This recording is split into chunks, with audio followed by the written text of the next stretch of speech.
I'm unrepentant in my belief that party politics is good for our country, for it enhances accountability. I also think that on matters of such constitutional significance, there should be a broad national consensus behind the repeal of an entrenched provision of the Constitution. So, fellow Ghanaians, it is with deep regret that I've given instructions to the Minister for Local Government and Rural Development, who was spearheaded this process on behalf of government with commendable vigor and dynamism, to abort the process and see to the withdrawal of the bills for the amendment of the Constitution, both in respect of Article 2431 and Article 55.3. Nonetheless, I assure you, the good people of Ghana, that my government and I will continue to work for a broad national consensus on this issue. And should such a consensus be attained for the repeal of Article 55.3 of the Constitution and an agreement reached for political parties to participate in and sponsor candidates for election to district assemblies at any point during my tenure of office as President of the Republic, the matter will be brought again back to the front burner of our public discourse for the necessary action. May God bless us all in our homeland Ghana and make her great and strong. I thank you for your attention and do have a good evening.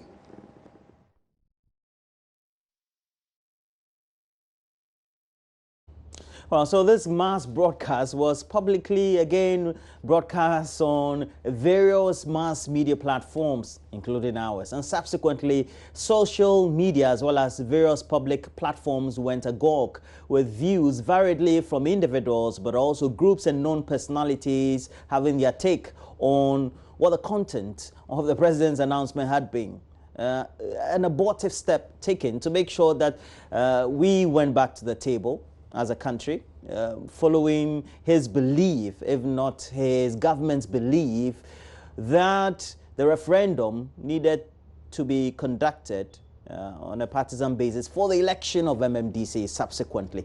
I have with me, as I announced early on, the great minds we have in the studio to help us do the discussion. Joe Jackson is somebody we know very much on the subject of dissecting issues related to the economy and policy as well as governance, and rightfully we have him here. Good morning to you, Mr. Jackson. Good morning. Good morning. And thank you for honoring our invitation. No, it's good to be here. Yeah, great. And also helping us lately do great tinkering on issues related to politics and socio-economic policy is Dr.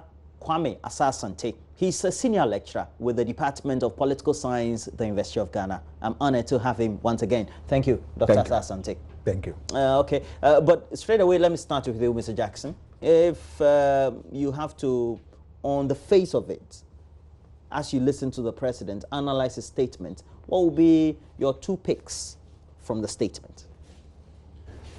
I tell you what, after I heard the president, there was some sort of letdown for me, in the sense that a referendum is to allow us to express our opinion.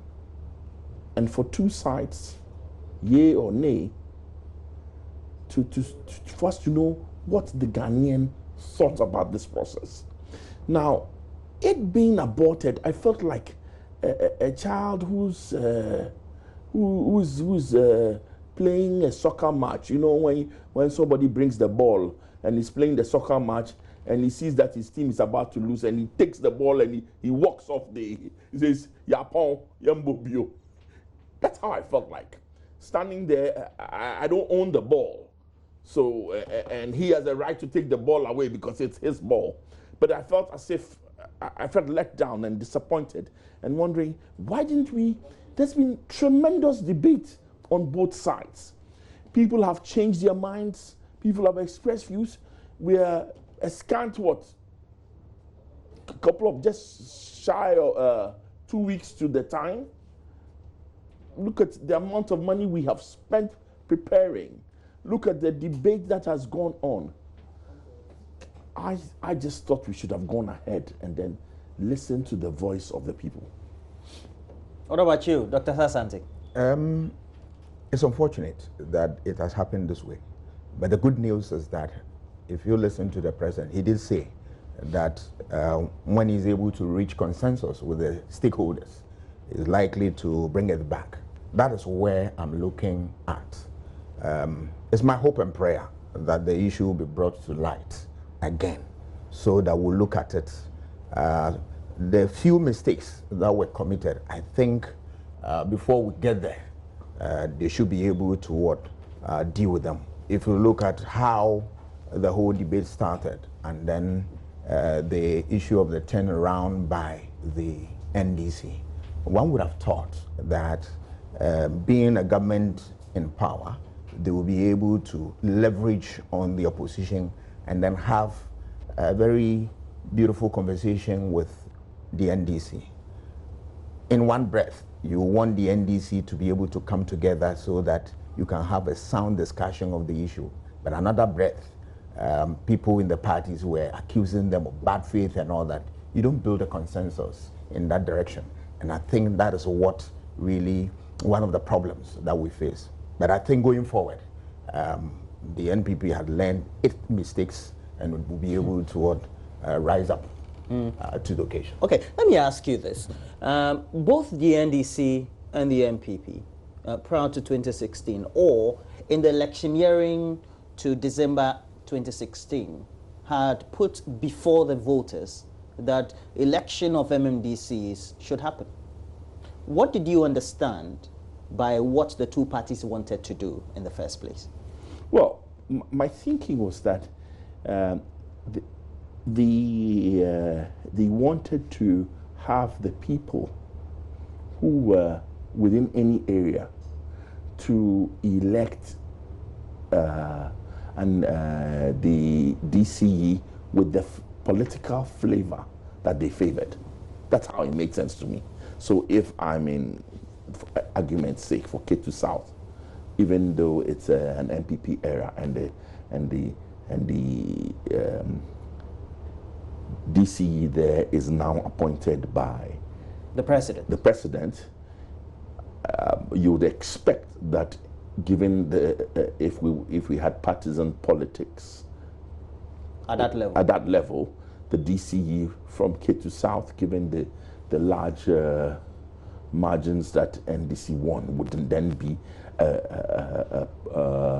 would be an NDC person. Yes, would be an NDC. Somebody with NDC under an executive president of the MPP. Yes. So that was what you understood by what both parties wanted to do. Yes. That's how. Doesn't it then feed to the narrative that there was some level of consensus prior to the main opposition, that's the NDC parties, turn around to support their knowers, so to speak? But you see, one of the things that we have to be able to do is to change our minds. Because as the debate increased and evolved, we start to hear different points of view. Personally, I'll tell you, I've moved this way and that way, and I wasn't even sure exactly where I was sitting at the time when I wanted to hear a lot more to firm up my own position on the matter. But it's okay for people to change their minds, because there is a debate that will... It's not okay. Brexit is just lurking around the corner. No, it's okay to change your mind leading up to the referendum. But at the day of the referendum, you have to have an opinion. And that opinion has taken into consideration the debate, the increased swell of debate as we draw closer. A year from now, a year ago, there was no debate. So it's only when we are getting to the election that you hear a lot more debates, the issues come up, people argue their positions, and then you become better informed, and then you can say, I used to sit on this part of the fence, I've listened to this issue, I'm not convinced, I want to stay where I am. Or, this really makes sense, so I hadn't considered that. Okay, I've moved on. So, it was okay. And that's why I feel that we've been deprived of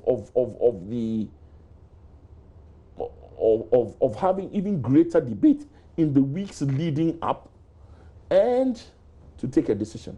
If I have to make any inference from the supposition of Mr. Joe Jackson, is that the opportunity to give voters the opportunity to be democratic has been taken away? To some extent, but to a large extent, since we still have political parties doing what they are doing at the national level, we still believe that democracy is still on. My disappointment is that if you look at the current democratic architecture, elections, to be precise, you realize that there's a bit of a disconnect. What you have at the national level is not exactly what you have at the down.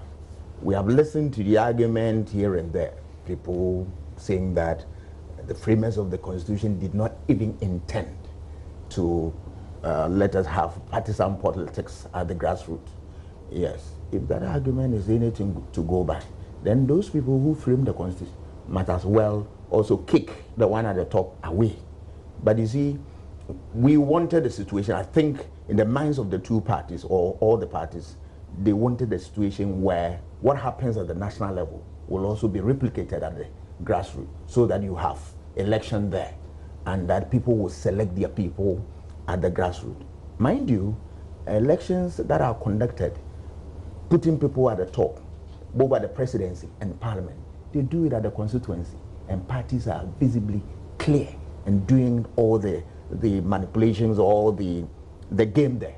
So one would have thought that the same thing would have been replicated there, so that we get a better sense of the type of democratic system that we have. But unfortunately, due to some problems that I have already mentioned, we didn't get there. It's my hope and prayer that from now that it has been aborted, we will be able to strengthen the discussion, if the groups are interested in sitting around the table and discuss them. Because I think we need to be able to take a firm decision on this and put it behind us, and then move on into other areas. Personally, I get the position of the president that it's supposed to be an election of MMDCs, but on a partisan basis. Yes. Being my position, as I lead my party in government, and that if the consensus to have it that way is not achieved, then it is off the table. You see, here's the challenge you have, and do you get that understanding from him as well? Yes, but I don't necessarily agree with that position. I'll explain why. First of all, take it from the top. As much as we like this kind of dispensation of democracy, there are certain drawbacks, and I believe that the framers of the Constitution said, listen, let's mitigate some of the drawbacks by taking away the partisanship of the issues at the bottom. Look at it also this way, and going back to the same Ketu South example, currently there is an MPP political appointee who is working with district assembly members, who we have to assume have a certain flavor because they are representative of their district, of their people. But they work together. Now the fear and some of us have is that if they elected, say, someone with NDC affiliations, then in the current dispensation, where everything is thoroughly partisan, he will have no sway in influencing things that flow from the top to the ground. You mean who? No, the executive president? No. The chief executive. The chief executive. The chief executive would have been elected on a partisan basis, and by that inference, it will mean that the chief executive of Ketu South, we can assume, will be an NDC person. In an NPP era, and he may not have the influence required to deliver certain things for. I don't get you. Why is that impossible? It happens all the time. Ask the politicians who are in parliament now. When you are in opposition, your influence is severely diminished. When you are in power, your ability to bring to attract influence and resources to your constituency are greatly enhanced. That is because of the partisanship that we have in the kind politics at the top. And some of us say, keep the one at the bottom away from this. But hey, there's the argument we had. The one thing I don't understand is this. If we say we like the adversarial democracy, then and we like the idea of pushing my opinion against that, why are we looking for consensus on this particular issue? Albeit is an entrenched provision. But let me express my view, you express your view, and let's take it before the public and let the good people of Ghana decide. Yeah, well, I'll come back to you, Dr. Asante, but before I do that, let me go to a legal practitioner, but also a member of parliament, so a practicing member of parliament of South Dying. So Roxy Nelson Dapapo is joining me on the line, and straight away, you know, Professor Kwekwaza, Professor Sari, put this on his Facebook page, and he says the president cannot speak to the Electoral Commission through TV broadcasts. The EC cannot suspend the referendum unless CI 12013 is annulled. And the bill cannot be withdrawn while there is a CI base on it. To annul the CI requires that the vote of 2/3 majority of members of parliament will have to be achieved. The rule of law is complicated when bill CIs and the writ of a referendum are triggered in a constitutional plane. One cannot simply withdraw a bill that has been held in abeyance by a constitutional instrument. And he says 128 1820 remains a scam. What do you say to this? Does it also sync with the thought you have when you had the president in that live broadcast or the public broadcast? I agree in total with Professor Sari. Now, we ought not to be arguing the demerits or the merits or the demerits of the referendum.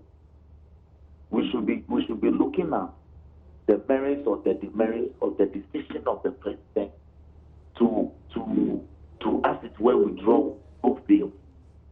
In my opinion, the president has the power to withdraw the first bill, which is to amend 243, Article 243 of the Constitution, because he has the power to withdraw any bill that he brings to Parliament upon a policy change, a second term, or anything.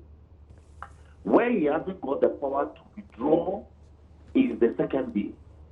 And the second bill is in respect of Article 55. And here is why. In dealing with Article 55, there are constitutional procedures provided.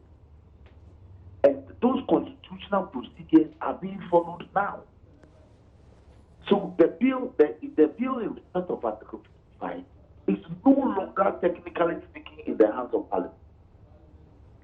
It is now moved because the Speaker, after the first reading, Speaker refers the Council of State, which body has since referred it to the constitutional body in the relevant constitutional body, which is the Electoral Commission. What has the Electoral Commission done upon receipt of the referral from Parliament, Council of State? They have initiated concrete processes. They have gone ahead to promulgate what we call CI 120, Constitutional Instrument 120, and have brought it to Parliament. It's been gazetted. I have my copy. It is actually the regulations governing the conduct of the referendum on 17th. This is a constitutional process which is firmly anchored in Article 46 regarding the functions of the Electoral Commission. No other body, not even the Executive President, can interfere with the work of the Electoral Commission when it is properly engaged. Now, yesterday, we left our dinner table to be confronted with a message from the president to the effect that he has instructed the local government minister to withdraw both bills. And it is a problem. It is an unconstitutional conduct for the president to say that he is withdrawing a bill that has firmly engaged the functions of the electoral committee. So, by consequence, the president seeks to dictate to the electoral commission, which Article 46 frowns upon. So, I don't see where the president is drawing his power or authority to do this from. In inference, you're saying that his decision and subsequent announcement kind of affects or compromises the independence of the Electoral Commission. Exactly, which Article 46 frowns upon. He cannot do that. He cannot ask the Electoral Commission to stop performing its functions of office. That is what he has done. That is what the president has simply done. And I will be shocked for any constitutional lawyer working to defend it. But the president also reserved the right to also withdraw bills that have been sponsored by the executive as put before Parliament. I have explained that carefully. He has the right to withdraw a bill that is presently before Parliament, which Article 2 for the bill. You see, the problem we also have with this current government is that they do piecemeal legislation. The minority, we advise them that they should have brought to just one bill in respect of all the other constitutional amendments. You know that what they have done, it is going to affect Article 246, for instance, 247, 248, 249, and 97 of the Constitution. They have not brought any bill in respect of those amendments. So they brought two bills, and these bills were gazetted in 2018, by Roland. Now, both bills came to the House. By the provisions of the Constitution, two things must happen. The one that is supposed to just have been approved by Parliament by the majority is before the House. We have done the debate. What is awaiting the fate of that bill is simply the resolution ticket. The other one, by the constitutional formula that's provided, as soon as it is brought to Parliament, other procedures must follow, constitutional procedures. So it's being followed to the extent that the Electoral Commission is now fully engaged to perform its functions of office in respect of that bill. I see. And now the president says the Electoral Commission don't do your work. Yeah. And everybody I get the point that you're espousing, but for all intents and purposes, there's a reason behind the announcement by the president as the executive head, and then being the sponsor of a bill that's before Parliament, and subsequently where the bill currently is in the workings of it. And so there's a reason behind it. Now, do you think that reason in itself, if this argument you and those who have like minds with you could stand judicial review in the strict sense of going for some level of interpretation on the actions of the president that have been taken so far? Now, Raymond, I disagree with that position. We are practicing what we call constitutionality, rule of law and constitutionality. Whatever we do, we must do so in accordance with the constitutional provision. It's not a dictatorship. You don't decide to do A today and tomorrow you decide to do B. It must follow the laid down procedure and law. And I'm saying, in respect of one bill 1, he has the power to do so because we are here to take that resolution. But in respect of bill 2, he hasn't got that power. But he cleverly appears to have put the two decisions together and said, I have withdrawn both bills. Well, the decisions based on the actions and the intent of the two bills in themselves, are coterminous. They're supposed to work. They are supposed to work together in the intent of the way they are supposed to work within the position that the executive has taken. That the election should be on partisan basis. Roland, not at all. The two bills are not coterminous. In fact, they are markedly, the intent of both bills are markedly different. The intent of bill one, which is respect of amending... I'm talking about the intent of the actions of sponsoring the two bills. No, hold on. And I'm telling you that the both intents are not the same. They are markedly different. And here's why. The amendment proposed for Article 243 is to enable MMDCs to be elected at the universal adult suffrage. I get that. I get that. Hold on, simplicity. Now, the intent behind the amendment of Article 55 is to actually introduce partisan, multi-party activity, partisanship into the election of MMDC. So both intents are different. One is to enable political parties participate. The other one is to allow election of MMDC as the universal adult suffrage. Okay. So the president can still, if he's truly committed to the process, all right, he can still allow the bill for 243 to be withdrawn, and that's for the referendum on ahead, because it is beyond his powers now. Yeah, I get your point.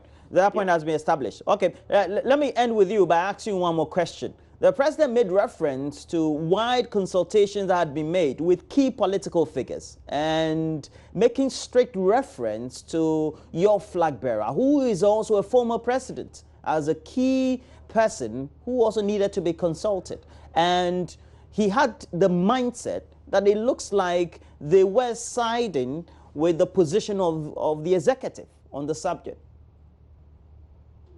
Now, Roland. Yes, please. My name is Roland. Let's keep the name as that, Roland. Yeah. Yes, Roland. Now, the issue is that I have concrete information that the former president will be issuing a brief statement in respect of this allegation. That's one. Then two, the MPP has all along, throughout their public discussions on this matter, stated clearly that this is a manifesto promise that they are about to deliver on. Since when did the MPP need consensus to deliver on a manifesto promise? And particularly, why is the MPP saying that they couldn't deliver on a manifesto promise because NDC didn't help them? So you see, the whole thing is an afterthought. The whole press conference yesterday, addressed to the nation yesterday, was clearly an afterthought. Well, if I can hold brief for the president, insofar as you need 2/3 of the voters that will turn up, there's a certain supposition that if you look at the pattern of voting, definitely the largest sample of the voter population is split between MPP and NDC. It would mean that for you to get that 2/3 of those that will come to vote, you would need, of course, the consensus of the other opposition, which is your party, the NDC. It's simple logic. Roland, show me any communique from both parties or the political parties that shows that the president consulted them on this matter, and they got to a consensus that the Article 55 be amended through a referendum to enable political parties participating. They made reference to consultation, general views, but there's no evidence to that effect. The NDC, we have reviewed our position very clear. And we said that we are in favor of amending 243, but we are not in favor of amending 55. And why should the president have a problem with that? Thank you very much. Roxy Nelson Dapamakbo is a member of parliament for South Dine, but well, the good thing is that he's also a legal practitioner, so brought his legal mind to bear on his contribution on the position of the president to abort the process of the referendum and subsequently the election on partisan basis of various MMDCs. But let me come to you. Going from or picking from where the position is, the reality is that the president needed, or the executive needed, both sides to come to that table, because the position was that we wanted to elect MMDCs on partisan basis. Yeah, it's always important that if you want to make a major decision in Parliament, you need consultation. You need to be able to, galvanize support for such an action. It's one thing that I realized that it was missing in this issue, that if indeed there was any consultation, to a large extent, I think some people felt that they have been silenced, that they have not been allowed to make the input and all that. The NDC has been saying that they would have loved to see a situation where you presented all the issues to them holistically, so that they can look at it, examine them, and then take position on that. But this, to a large extent, did not happen. I'm looking forward to a situation where they will be able to bury their differences and look at this issue in the interest of the state, so that at least, because if you look at their manifestos and what they believe in, they all believe in what electing MMDCs. So yes, the difference is as to how you sponsor parties at the grassroots or not is the difference. I'm with the hope that if they sit down and allow cool heads to prevail, they will be able to handle these things, so that I don't know the time that they will be able to bring it back, so that at the end of the day we'll be able to cross this bridge. It looks like prior to now the appetite was rife. The two parties want the election of the MMDs. The difference is that their positions are different on whether it should be on partisan basis. If the president said he's going back onto the table of consultation, and the chiefs and the clergy, etc., how does he intend, or do you think he intends doing that, and how can he achieve that? My opinion is simple. The matter is dead on arrival. It's impossible to bring it back. It's finished. They should just forget about it and let's move on. It may resurrect in another era, but I don't see it resurrecting anywhere soon. The divisions are too wide. In the president's address, there were a few jabs thrown at the NDC and other parties that there was a U-turn, and those jabs will not be resolved in this current dispensation. So I think the matter is dead. We should just put it to dead. The honourable MP submission that parts of the president's purported action could be unconstitutional makes for interesting legal review. And I'm not a lawyer, so I would really love to hear what the opinion is. That the process, my understanding is that the process has gone so far that it is now in the hands of the Electoral Commission, and the president cannot instruct the Electoral Commission to abort parts of that process. It's almost as if you're telling the Electoral Commission we're having election 2020, and then just a week or two before that, stop it. Stop it because I may not win, or my opinion will not carry. Now, it makes absolute sense to me that you cannot, the president may not be able to instruct the electoral commissioner to abort, or the commission to abort an election a scant 2 to 3 weeks to an election. But I love the laws, the lawyers and the courts to interpret this matter. But it makes common sense to me, even though they say the law doesn't always make common sense. But it does make sense to me that I can't wake up at the last minute and say to the electoral commissioner, remember my original analogy that I felt disappointed as if we're playing the game and the owner of the ball says I've taken it away. Now the lawyers are saying that you can't do that too. And I remember there's a referee in the match. That owner who is always the rich kid in the area, rich kid in the area was chased, but his friends were always poor, so they couldn't get to him. But they're saying that there's a referee in the game. All right. So you can't just take your ball All right. and move out.